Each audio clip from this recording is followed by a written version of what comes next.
ನಮಸ್ಕರಿಸುತ್ತಾ ಶೃಂಗೇರಿಯ ಉಭಯರಿಗೆ ಕೂಡ ಪಾದಾಂಗಗಳಿಗೆ ಶಿರಸಾಷ್ಟಾಂಗ ನಮಸ್ಕಾರವನ್ನು ಮಾಡಲು ಆಗಮಿಸಿದಂಥ ಎಲ್ಲ ಸಜ್ಜನ ಬಂಧುಗಳು,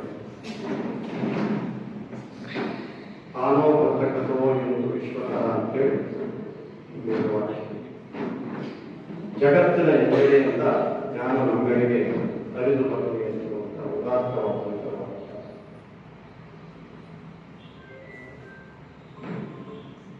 ನಾನು ಯಾವಾಗಲೂ ಒಂದು ಮಾತನ್ನು ನಾನು ಹೇಳ್ತಾ ಇದ್ದೇನೆ, ಅರ್ಥ ಮಾಡ್ಕೊಂಡಿದ್ದೇನೆ. ಅದು ಭಾರತೀಯ ಸನಾತನ ಸಂಸ್ಕೃತಿಯಲ್ಲಿ ಇರುವ ಅದನ್ನು ಲೇಖಕರು ನಾವು ಜ್ಞಾನಿಗಳನ್ನು, ಶ್ರೇಷ್ಠ ಯತಿಗಳನ್ನು, ವೇದ ವಿದ್ವಾಂಸರನ್ನು ವಿಮರ್ಶೆ ಮಾಡಲಿಕ್ಕೆ ಹೋಗುವ ಅನುಸಂಧಾನವನ್ನು ಮಾಡಬೇಕು. ಯಾಕೆ ಅಂತ ಹೇಳಿದ್ರೆ ಅವರು ವಿದ್ವಜ್ಞರು, ನಾವು ಮಾನವ. ಯಾಕೆ ಮಾತನ್ನು ಪ್ರಸ್ತಾಪ ಮಾಡ್ತಾ ಇದ್ದೇನೆ ಅಂತ ಹೇಳಿದ್ರೆ, ಎಷ್ಟೋ ಜನ ಯೋಚನೆ ಮಾಡ್ತಾರೆ, ಗಾಂಧೀಜಿಯವರು ಮಹಾತ್ಮ ಸಿದ್ಧಾಂತರು ಶೃಂಗೇರಿ ಮಠದಲ್ಲಿ ಅವ್ರ ಬಗ್ಗೆ ಕಾರ್ಯಕ್ರಮವನ್ನು ಮಾಡ್ತಾ ಇರಲ್ಲ. ಅಶ್ವಿನಿಯವರಿಗೆ ಶೃಂಗೇರಿ ಮಠದಿಂದ ಏನು ಹೇಳೋದಿದೆ ಇರುವಂತ ಅನುಮಾನ ಸಹ ಇರ್ಬೋದು. ಆದರೆ ಖಂಡಿತವಾಗಿ ಹೇಳ್ತೇನೆ, ಗಾಂಧೀಜಿಯವರ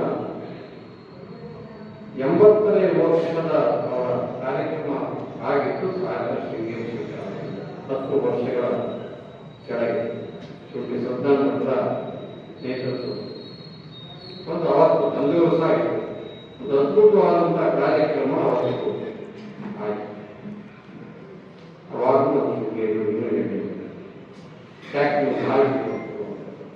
ಯಾಕೆಂದ್ರೆ ಜ್ಞಾನಿಗಳ ವಿಚಾರ ಮಾತ್ರ ಗೊತ್ತಿರ್ತದೆ. ಯಾಕೆ ನಾವು ಆ ಮಟ್ಟಕ್ಕೆ ನಾವು ಹೋಗಿರೋದು, ಯಾಕೆ ನಾವು ಅರ್ಥೈಸಬೇಕಾಗಿರೋದು. ಹಾಗಾಗಿ ಜ್ಞಾನ ನಮ್ಮೆಲ್ಲೆಡೆಯಿಂದ ಅದು ಬರಬೇಕು ಅಂತಕ್ಕಂಥದ್ದು ಇವೆಲ್ಲ ಕಾರ್ಯಕ್ರಮಗಳ ಉದ್ದೇಶ. ಅದರ ನಂತರ ಲಕ್ಷ್ಮೀಶ್ ಗೋಪಾಡಿಯವರು ಮತ್ತೆ ವೀಣಕ್ಕನವರು ಕಾರ್ಯಕ್ರಮ ಕುರಿತು ಮಾತ್ರ ಸಿದ್ಧಾಂತ ಇದರಲ್ಲೇ ಬಂದಂತ ಎಷ್ಟೋ ಕಾರ್ಯಕ್ರಮಗಳು ಈ ಕ್ಷೇತ್ರ ಮಾಡಲಾಗಿದೆ.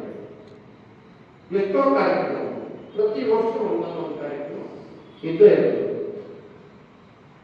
ನಮಗೆ ಸಮಸ್ಯೆ ಆಗಿಲ್ಲ. ಜನಕ್ಕೆ ಜ್ಞಾನ ಸಂದೇಶ ತಲುಪಿಸೋದು ಅಷ್ಟು ಮಾತ್ರ ಮುಖ್ಯ. ಅದು ವಿರೋಧಾಭಾಸ ಇರುವ ಅದು ಯಾವುದು ಮಾಡಿದ್ರು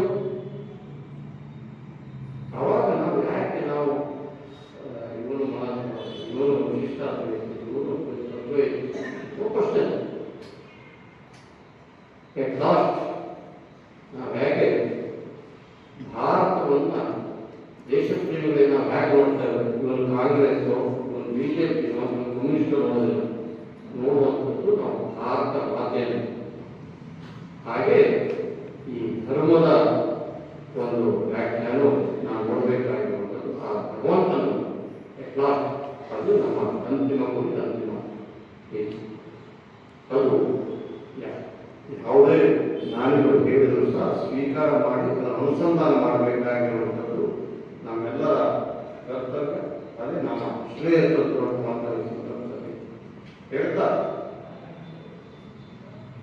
ವೀಣಕ್ಕನವರು ಒಂದು ನಮ್ಮ ಜೊತೆಗೆ ಈ ಕಾರ್ಯಕ್ರಮ ಮಾಡಬೇಕು ಅಂತ ಹೇಳುವಂತಹ ಅಭಿಪ್ರಾಯವನ್ನು ನಾವು ವ್ಯಕ್ತಪಡಿಸಿದ್ವಿ. ನಮಗೂ ಬಹಳ ಸಂತೋಷ ಆಯಿತು. ನಾನು ನಂದಿಯವರು ನಂಜುಂಡಸ್ವಾಮಿ ಸಂದರ್ಭ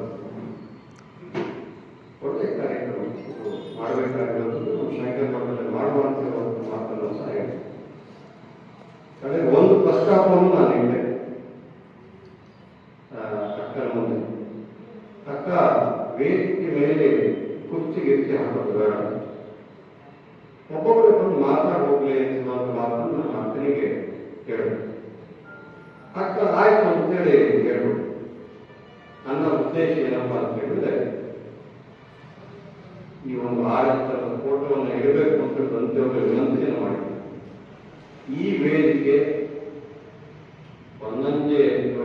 ವಿಜೃಂಭಿಸಬೇಕು. ಅವರಿಗೆ ವಿಶ್ವನಮನ ಅವರಿಗೆ ಮಾತ್ರ ಇಲ್ಲಿ ಸಲ್ಲಬೇಕು ಅಂತ ಹೇಳುವಂಥದ್ದೇ ನನ್ನ ಉದ್ದೇಶ ಆಗಿದೆ. ಆ ಉದ್ದೇಶ ಈಡೇರಿಸಕ್ಕೆ ಅಕ್ಕ ತುಂಬ ಸಹಕಾರವನ್ನು ನೀಡಿದ್ದಾರೆ. ಮತ್ತೊಮ್ಮೆ ಹೇಳ್ತೇನೆ, ಶೃಂಗೇರಿ ಮಠ ಶಾಲೆಯ ಹಣ್ಣು ಒಂದು ಮಾತನ್ನ ಮನೆ ಕೊಟ್ಟು ಹೇಳಿದ್ರು. ಇಲ್ಲಿ ಒಂದು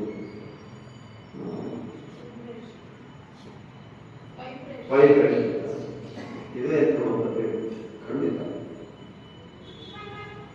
ಜ್ಞಾನ ಕರ್ಮ ಎರಡು ಸೇರಿದಾಗ ಆ ಶಕ್ತಿ ಉತ್ಪನ್ನ ಆಗ್ತದೆ ಅಂತ ಹೇಳೋದಕ್ಕೆ ಸಾಗರ ಶೃಂಗೇರಿ ಮಠಗಳು ನಿದರ್ಶನ ಅಂತುವಂಥ ಮಾತಿನ ಸಂದರ್ಭದಲ್ಲಿ ಹೇಳ್ತಾ ನನ್ನ ಮಾತಿಗೆ ವಿರಾಮ ನೀಡ್ತಾ ಇದ್ದೇನೆ. ಮತ್ತೊಮ್ಮೆ ನಾನು ಮಂಜೂರ ಪಾದಾರಗಳಿಗೆ ಸಾಷ್ಟಾಂಗ ನಮಸ್ಕಾರ ಮಾಡ್ತಾ ನನ್ನ ವಿರಾಮ